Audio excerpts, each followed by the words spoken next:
Close one. Wow. Steelers 39, Ravens 38. Interesting. So, what's your take on that? My take on that is Ben Roethlisberger. 44, 64, 66, 503 passing yards, 2 touchdowns. Yeah, 19 points they threw up in the fourth quarter after getting trounced in the third quarter by the Ravens. So the Ravens scored 17 in the third quarter. Steelers can't even answer with a point. And then the Steelers come back with 19 in the fourth quarter. Although the Ravens were still obviously making it a tight game because they scored a touchdown as well. Another game won in the fourth quarter right here. Yep. The thing that a trend. Absolutely. The thing that the Ravens defense have struggled to do all year is containing number one receivers. Antonio Brown, AJ Green had 5 catches for over 70 yards, something like that. He's probably averaging definitely over 10 per. The Ravens reception. Really have a lot of offensive weapons, huh? Receiver-wise, I mean, they really spread the love. There's no receiver that had more than 3 receptions. But if you look at the combination, Danny Woodhead had 4 receptions. But if you look at the overall picture, I mean, they got 1, 2, 3, 4, 5, 6 guys that basically have all the receptions and impressive averages too. Not translating into a ton of touchdowns though. That's kind of odd.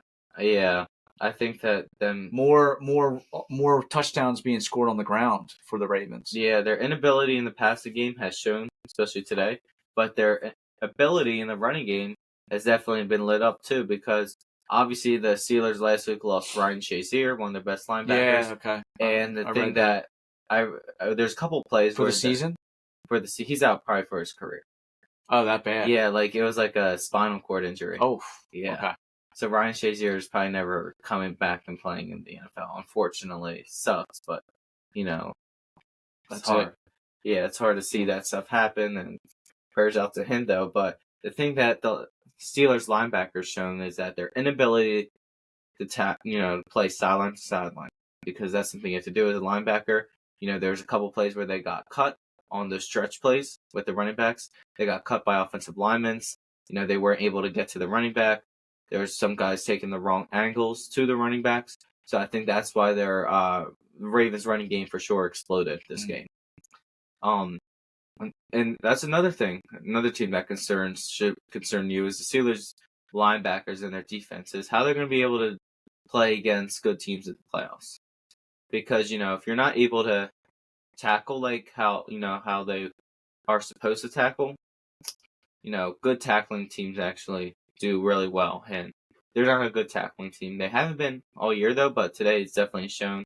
You don't want to be known as a team that's not good at tackling, though, this late in the season. You got 3 weeks left in the NFL season, and you're still not, good at tackling. I think that's a concern. You lost one of your best linebackers. It's your safeties who are leading your team in tackles. Like Sean Davis, 12 tackles, interception. But I think that the 12 tackles, though, is showing how much their lack of stopping the run, that's why their safety is leading their team in tackles. And there's just a bunch of plays getting cut, not being able to get to the player, and that's why their linebackers were making a lot of tackles.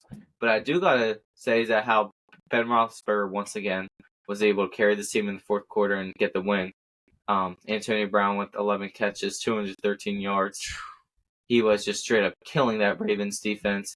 And I think that them having their one cornerback, Jimmy Smith, getting suspended for the rest of the year and having the Achilles injury is definitely hurting them for sure, because now they're having a hard time covering the number one receiver, Antonio Brown. And he's a tough one. He leads the NFL in receiving yards.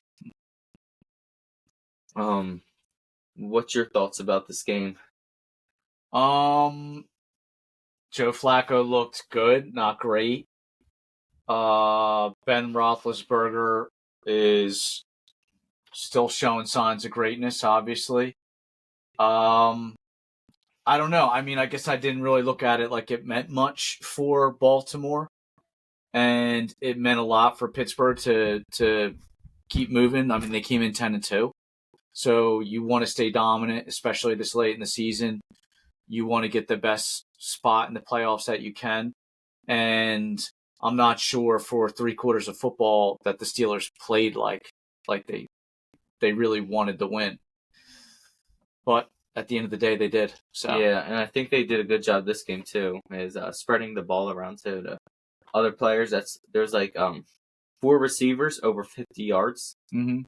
So I definitely think they did a better job of spreading the ball around, giving other guys chances to make plays. And this was definitely an emotional win for them after they lost Ryan Shazier for probably his career. And I definitely think that the thing that should concern you as a Ravens fan is how Brandon Carr is going to be able to hold up with these top receivers in the NFL. And I think that this game right here should, Ravens have to win out if they want to have a chance at the playoffs. Because, one bad loss is, it's over for them. Once again, Terrell Suggs made a couple nice plays out there on the Ravens defense. But, just the plays, the tackles they were able to make just wasn't enough. They had C.J. Mosley with 14 tackles. They're able to tackle well, but except is that the big plays definitely hurt them, especially in the fourth quarter. Antonio Brown, big catch to the sideline, gets them a field goal range right there, and that's really what hurt them. That was the turning point in the game, and that's why they didn't win the game. It's just from that catch, because all they had to do now was just get in field goal range, and it was just a cakewalk from there. So I guess we'll finish out with the big